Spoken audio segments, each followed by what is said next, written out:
Servos de Deus, a buzina tocai, Jesus em breve virá. A todo mundo a mensagem levai, Jesus em breve virá.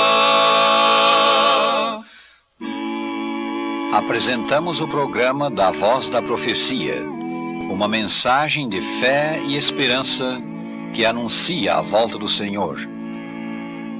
2 ministros do Senhor passavam por uma rua de certa cidade e na calçada esbarraram com um taberneiro que rolava um barril de cerveja. Amigo, Deus o ama, disse-lhe um deles. A mim? Perguntou com ares de cético o taberneiro. Sabem os senhores quem sou? Sou o dono da taberna. Ama Deus um taberneiro? Sim, Deus ama taberneiros, foi a resposta. Ele odeia a sua profissão, mas ama o taberneiro. Esta é a maravilhosa natureza do amor de Deus. Ele ama o indivíduo, ama o homem, não porém os pecados dele. O amor é o fundamento do trono de Deus. É a base do seu grande governo, o centro, o eixo da existência. Declara o apóstolo, o cumprimento da lei é o amor. Romanos 13, versículo 10. Na nossa vida, a lei do amor deve ser revelada em 2 direções. Ela deve fluir na direção de Deus e também na direção do próximo. Jesus, o divino Filho de Deus, disse: amarás o Senhor teu Deus de todo o teu coração, de toda a tua alma e de todo o teu entendimento. Amarás o teu próximo como a ti mesmo. Desses 2 mandamentos dependem toda a lei e os profetas. São Mateus 22, 37 a 40. O amor é o princípio fundamental do governo de Deus. Ele impregna cada preceito da santa lei dos 10 mandamentos e cada atributo do caráter de Deus, pois está escrito: Deus é amor. 1 São João 4, versículo 8. A lei do amor de Deus é revelada de 2 maneiras. Em primeiro lugar, pelo Santo Decálogo, ou os 10 mandamentos.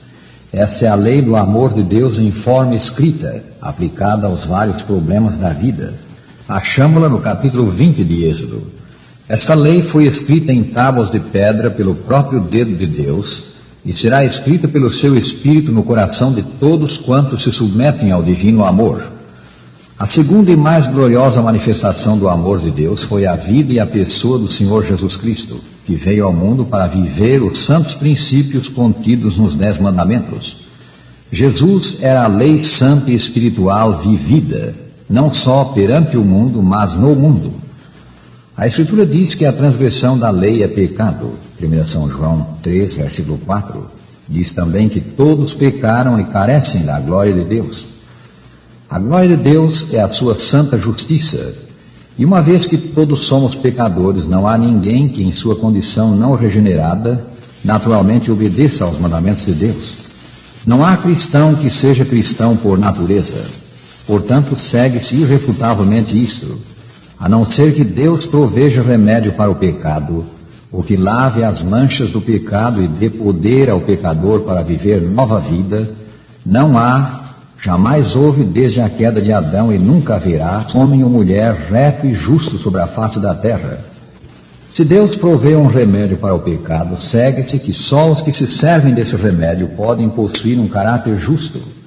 A grande pergunta é: proveu Deus tal remédio? Se não proveu, ninguém jamais poderá tornar-se santo ou entrar no céu, porque todos pecaram e estão sob sentença de morte. O salário do pecado é a morte. Romanos 6, 23. Proveu Deus um remédio? Esta é a pergunta, e a gloriosa resposta é sim, porque Deus amou ao mundo de tal maneira que deu seu Filho unigênito, para que todo o que nele crê não pereça, mas tenha a vida eterna. São João 3, 16. Esta é a resposta do amor às necessidades do homem. Deus não ama os nossos pecados, mas ama a nós pecadores. Lembra, amigo, Jesus é o grande médico. Ele te ajudará. Salvar-te-á se lhe o permitires. E lembra também isto, que jamais serás salvo meramente procurando observar a lei do amor de Deus. Ninguém jamais foi, ninguém jamais será salvo dessa maneira. Quando pregava no norte da Inglaterra, certa vez, o evangelista Moody afirmou que ninguém na congregação seria salvo até que parasse de procurar salvar-se a si mesmo. Uma mulher dentre os ouvintes enfureceu-se com isto, desceu da galeria e disse-lhe: "O senhor me fez sentir totalmente miserável." "Como assim?" perguntou Moody. "Bem", disse ela, "eu sempre pensei que se continuasse a me esforçar, Deus algum dia me salvaria. E agora o senhor me diz que devo parar de me esforçar. Afinal, o que devo fazer para me salvar?" "Deixe o Senhor salvá-la", respondeu Moody. Este é realmente o segredo. Não somos salvos pelas nossas obras. Somos salvos pela obra de Cristo na cruz. Todos temos transgredido a lei de amor de Deus, cada preceito dela. Cristo guardou-a toda, cada um de seus mandamentos. E sua perfeita justiça é oferecida gratuitamente como dádiva de Deus a todos os que nele creem como seu Salvador. Deus nos trata como Cristo merecia ser tratado, porque na cruz ele foi tratado como nós merecíamos. Jesus tomou o nosso lugar. Na cruz ele fez um sacrifício expiatório por nós. E agora, como nosso sumo sacerdote no templo celestial, ministra seu sangue expiador em nosso benefício. Só há duas maneiras de encarar a salvação. Uma é a maneira humana, que diz: nós adquiriremos salvação. Esforçar-nos-emos suficientemente e de alguma maneira, por nossos próprios esforços, alcançá-la-emos. A outra maneira é a maneira de Deus, que diz: não nos podemos salvar a nós mesmos. Devemos buscar de Deus a salvação. Temos de ter fé nele. Deus nos dará salvação por Cristo. A lei de amor de Deus requer justiça absoluta. Ninguém de nós possui justiça e ninguém jamais foi capaz de a produzir com o perverso coração que por natureza temos. Muitos hoje são como os antigos filhos de Israel. Ao ouvirem a lei de amor de Deus proclamada no Sinai, os israelitas fizeram uma solene e pública profissão de fé, dizendo: tudo o que falou o Senhor faremos. Êxodo 24, 3. Não obstante, pouco tempo depois estavam pública e abertamente quebrando o primeiro mandamento que ordena: não terás outros deuses diante de mim. Violaram também o segundo mandamento, fazendo uma imagem de escultura, e cometeram outros terríveis pecados. Quando começamos a depender de nós mesmos, fracassamos de todo. Quando dependemos de Deus, somos feitos vencedores. Pessoas há que rejeitam a religião de Cristo, negam a necessidade de arrependimento, de fé em Cristo, de obediência ao Evangelho, negam a necessidade de pertencer à Igreja de Cristo. Tudo o que alguém necessita para entrar no céu é um bom caráter moral, dizem elas. Concordamos inteiramente com que um caráter moral perfeito é tudo o que necessitamos para ter o favor divino e um lugar no céu, afinal. Mas devemos lembrar que caráter moral perfeito é o que corresponde às santas normas de amor de Deus, tais como reveladas na sua lei moral, a lei do amor de Deus, o Santo Decálogo. Para possuir alguém esse caráter moral irrepreensível, essa perfeita justiça, requeridos para a entrada no céu, necessário seria estar livre de toda a mancha ou sombra de pecado por pensamento, palavra ou ação. Seria preciso nunca ter pecado, nem sequer uma só vez, porque o pecado seria uma mácula no caráter, e o salário do pecado é a morte. Não existe tal homem no mundo, não existe justo que seja justo por natureza, pois todos pecaram e carecem da glória de Deus. Isso nos traz de novo a necessidade de um remédio para o pecado, e esse remédio é o que Deus proveu em Cristo.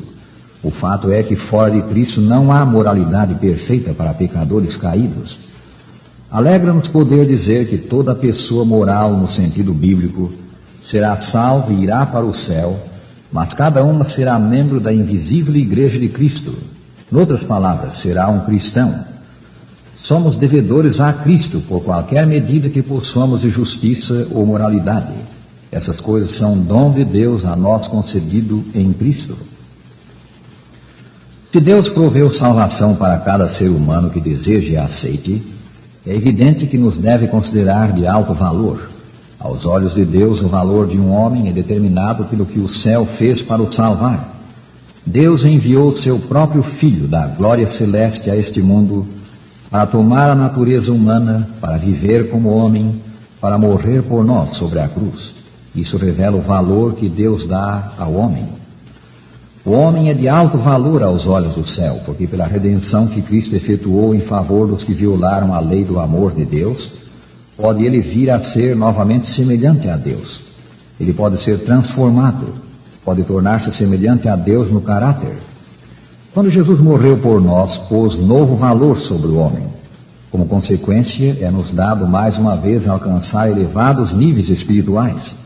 A santidade, a justiça da lei de amor de Deus pode ser novamente escrita em nosso coração e podemos viver eternamente. Fazemos-vos hoje a velha pergunta do Senhor Jesus Cristo: que aproveita o homem ganhar o mundo inteiro e perder a sua alma? Que daria o homem em troca de sua alma? São Marcos 8, 36 e 37. Noutras palavras, quanto vales tu?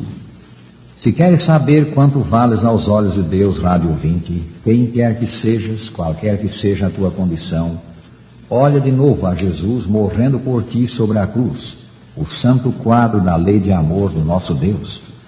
Vê aí o teu valor, o teu alto valor, e ergue-te, dá valor a Jesus, aceita o Salvador que assim te amou, para que te faça o homem de valor, justo, reto e santo, que Deus quer que sejas.